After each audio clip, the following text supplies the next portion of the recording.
So hello everyone, welcome to my channel. This is your ICT Tech Guru. So kung bago ka pa lang sa channel ko, huwag niyong kalimutang mag-subscribe at i-hit ang notification bell para updated ka sa ating mga videos. So for this tutorial, ituturo ko sa inyo yung mga website kung saan tayo pwede maka-access ng simulation materials or simulation activities na pwede natin gamitin sa ating online class or even sa face-to-face classes natin. So kung interesado ka sa video na to, please keep on watching.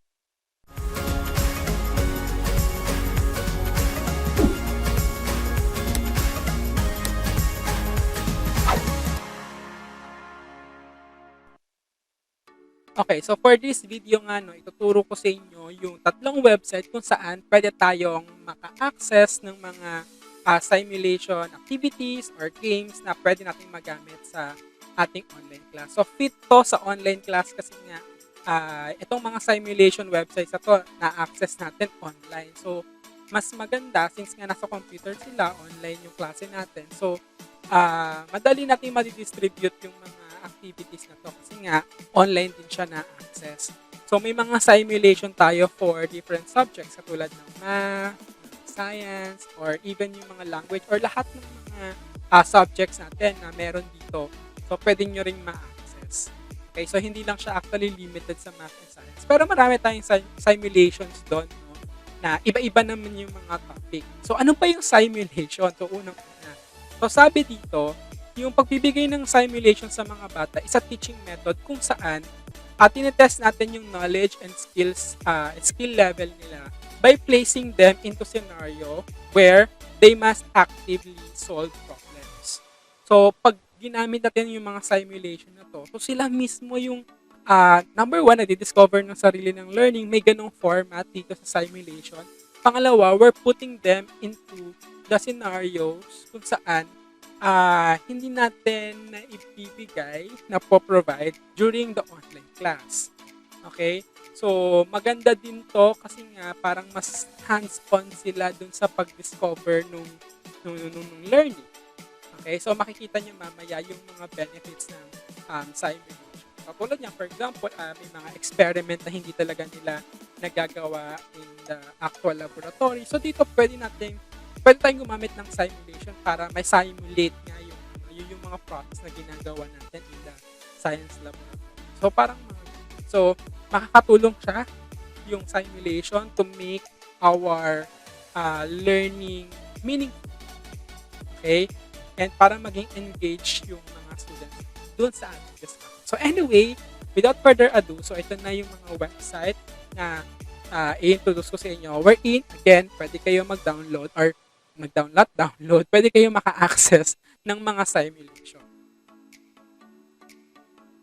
So, yung unang website na ipapakita ko sa inyo is itong simbucket.com. So, itatype mo lang siya sa address bar, yung simbucket.com. Tapos, pupunta ka na dito sa may page nila.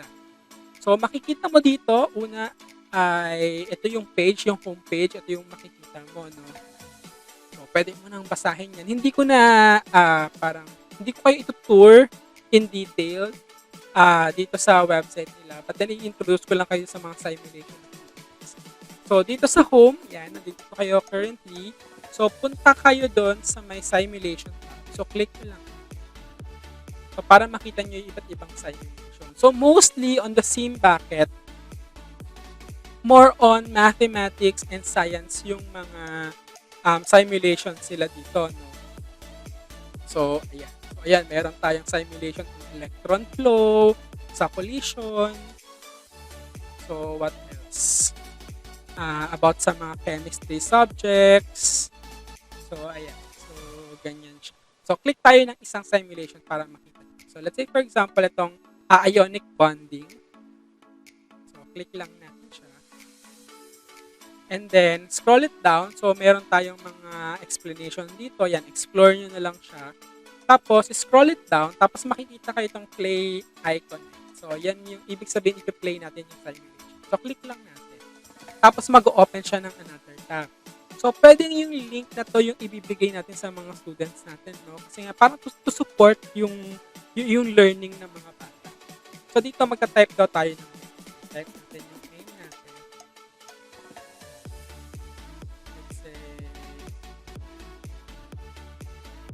And then, let's go to the tutorial or pwede din naman, sige, tutorial tayo. So, ayan. So, para kang, etong mga simulation na to, pwede natin, parang nadi-discuss na din siya. So, ayan. Ayan, may nakalagay dyan ng mga text, tapos click mo lang yung next, tapos mo na siya basahin or basahin ng mga bata.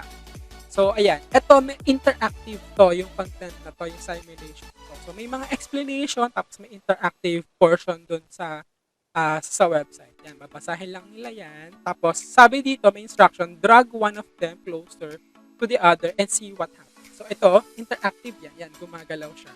And then, drag down natin closer to each other. And then, tignan natin kung ano yung mga yun. So, yan.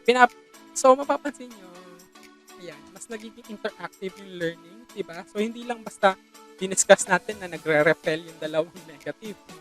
So, talagang nag-engage sila. So, nakikita din nila visually, na-experience talaga nila. So, mas magiging concrete yung learning ng mga students. So, yun yung ibig sabihin ko dun sa may simulation.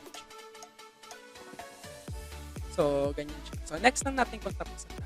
So, ito may positive tapos negative. So, di ba dapat mag-attract sila? So, tama ba yung science concept ko doon? So, correct me if I'm wrong. If I'm right, don't correct me. Just. So, ayan. So, may explanation dito. Then, may instruction siya na try moving one of the ions below closer to the other and see what happens. So dapat, di ba, mag-a-attract siya yung opposite. So, positive and negative. So, dapat mag-a-attract siya. Okay? So, mapapansin nyo, kapag hindi ko pa nagagawa to, hindi pa siya nagdidikit, hindi pa pupunta dun sa next. Okay? So, ganun yung niya. Medyo linear yung presentation. So, ganyan. So, di ba, maganda itong mga simulation na to kasi mas nagiging concrete yung learning ng mga students. Let's proceed to the next. Tapos, yan, basahin lang nila yan. Okay, so ayan, nakalagay nga, opposite charges attract and stick together. Tapos, yung like charges, nagre-repel nga sila. So, ganyan, may mga explanation. So, ito parang na siya, parang discussion na rin siya, no? Parang self-paced discussion. Yan. Pinakita yata to is yung table of elements. So, ganyan yung simulation. So, next lang nila. Tapos, ito, maganda din siya. Ayan. Next lang natin. So, ayan. Nakita na track sila, gumagalaw. Diba? So, magandang gamitin. So, aside from the ionic bonding, so like what I said, marami pa to topics dito sa sim bucket na pwede nyo gamitin. Ito yung pinili natin kanina, no? So, ano pa ba? So, chemistry, maganda din siyang gamitan on chemistry. Chemical reactions, ito, meron tayo dito dyan. So, pili lang kayo. Now, on sim bucket, more on, again nga, science talaga siya and mathematics. I'm not sure kung may math dito. Basta more on science talaga siya. Okay? So, yan. Tingin lang kayo yung mga materials or yung mga simulations na pwede nyo magamit. So, yan. May mga wave simulator dito. Simple wave, satellite motion. So, yan. Okay? So, kayo na lang din yung mag-identify kung anong grade nyo siya magagamit. So, okay, so that's the website number 1. So, yung website number 2 is ito. Yung phet.colorado.com. Okay, so dito marami din tayong mga simulations na pwedeng magamit for our online class. So, ayan, nakalagay dito, interactive simulations for science and mathematics. So, explore our sims. So, dito, pag na-scroll down nyo, so marami yan. Sabi dito, over 1.1 billion simulations yung meron dito. So, iba't ibang topic naman to. So, kanina doon sa sim bucket, parang mostly mga science topics lang or simulations. Dito, merong physics, chemistry, may math na rin, earth science, biology. So, try naman natin yung math dito. So, click nyo lang yan. Tapos, pupunta kayo dito sa page. Okay. So, ayan na, yung mga math simulation. So, pwede mo ring i-trim down, no, yung mga topic dito. Yan. So, motion.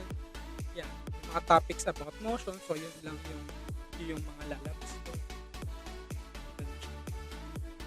Okay. So, ayan. So, try natin. Hindi na mag-motion tayo. So, ayan. So, more on math to, no? Ito, projectile motion yung try natin yung simulation. So, click nyo lang yan. And then, let's see. So, play natin. So, isasend lang natin yung mga link na to, no, sa mga students natin. Sayang natin silang mag-explore or i-discover yung sarili nilang learning gamit yung simulation. So, click natin yung intro. So, ayan. So, that's it.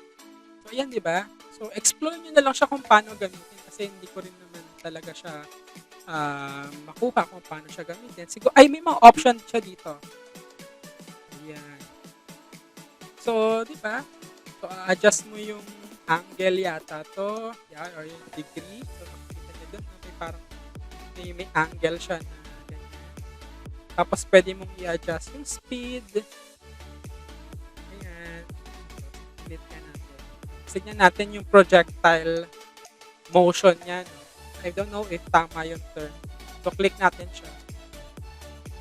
So, ganyan siya. So, ayan, layo. So, clear natin yan. So, medyo baba natin. Pag negative, let's say, kapag positive 10 degrees. So, ganyan yung projectile motion. So, may mga ganong eksena. Tapos, may mga, ano dito, meron siyang mga option dito na pwedeng piliin. Check nyo lang siya. Depende yan, no, sa discussion. So, pwedeng i-discuss nyo muna yung topic tapos gamitin nyo tong simulation. So, may mga ganun. So, try tayo ng ibang topic. Dito sa PHET.colorado.edu. So, kanina tinry natin projectile, no? Ano pa bang pwede dito? Yung madali-dali lang. Siguro doon tayo sa try natin tong sound waves. Ayan. So, try natin to. So, madami, no? So, pili lang kayo. Pwede nyo naman i-filter. Yun, yung term doon, filter yung mga simulation para madali yung paghahanap doon sa left hand. So, last na to. Tapos pupunta tayo sa may third one. So, sa water. So, click lang natin yan.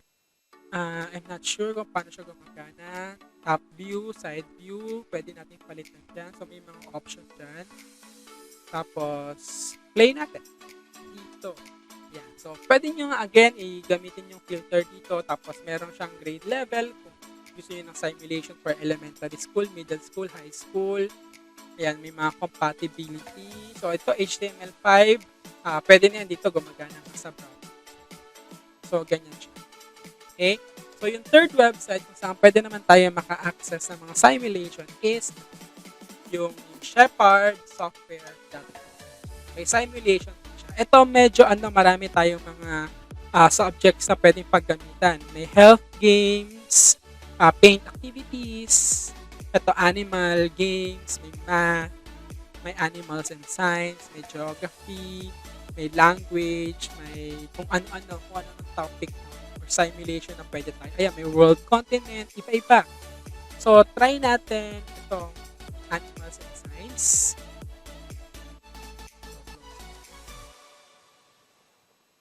Ayan. Tapos, dun sa category na yon, ang dami mong pagpipilian ng mga simulation. So, ayan. Ito, may mapapansin nyo, may mga bacteria cell game, may digestion, may plant cell. So, ito for, tingin ko pang elementary to. No? So, kung natuturo kayo ng elementary online, so magandang ano to. Ito yung best na website para maka-access kayo ng mga simulation. So, try natin tong food chain game. Meron siyang voice over. So, I don't know kung naririnig siya sa record, but basta meron siyang voice over. So, pag hinighlight ko, simple chain daw to. So, dapat i-explain mo muna yung food chain, no? Kung ano yun, para maintindihan. Kasi ito mga game para maging concrete na yung learning nila. So, arrange lang nila. Drag lang nila yung flower. Let's say, ganyan. Not sure kung tama. So, ayan naman. siguro. So, ganyan siya. Okay? So, yan, mga activities, games to, no? Pwede natin magamit. Tapos next natin, bigger chain naman daw. So, ito yata ang una. Tapos siguro mouse. Tapos snake. Tapos siguro, yan. So, ganyan siya. Okay? So, try tayo ng ibang so, meron dito, wag naman sign. Siguro ano tayo. Hanap tayo dun sa world continent. Try naman natin. So, ayan. Mga activities tayo dyan. Pinakita ko lang sa inyo pala. So, ano pa ba? Paint activities.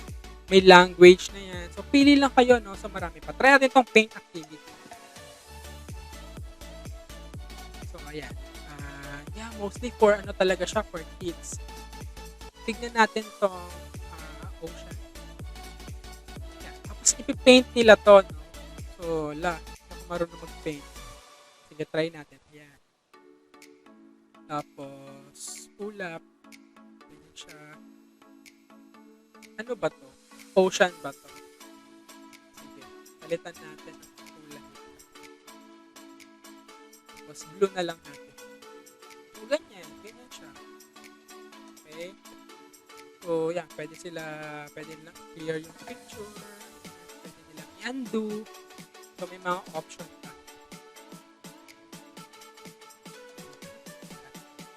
Object tayo na pwede ilagay.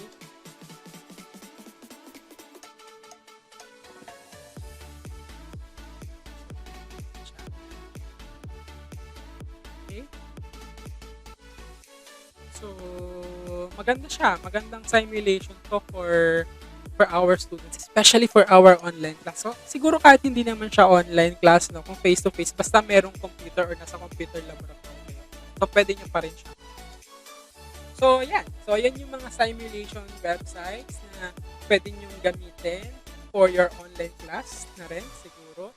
And, yan. So, una, yung SimBucket. So, dito nga, mostly for science simulation. Tapos, dito naman sa PHETcolorado.com, ayan, mostly on math then and science. Tapos dito, for elementary, yung Shepardsoftware.com. So, yan, marami tayong mga activities dyan. So, aside from the science and math, may mga yan, languages, yung sa painting activities. So, marami kayong pwedeng magamit dito na simulation for your online class. Okay? So, kung nagustuhan nyo tong video na to, so please, huwag kalimutang mag-subscribe. I-hit nyo na rin yung notification bell. And then, mag-comment din kayo sa baba kung ano yung mga interactive content or yung ICT content na gusto nyong i-discuss ko dito sa ating channel. So, kung nagustuhan nyo, again, like and subscribe. See you on my next video.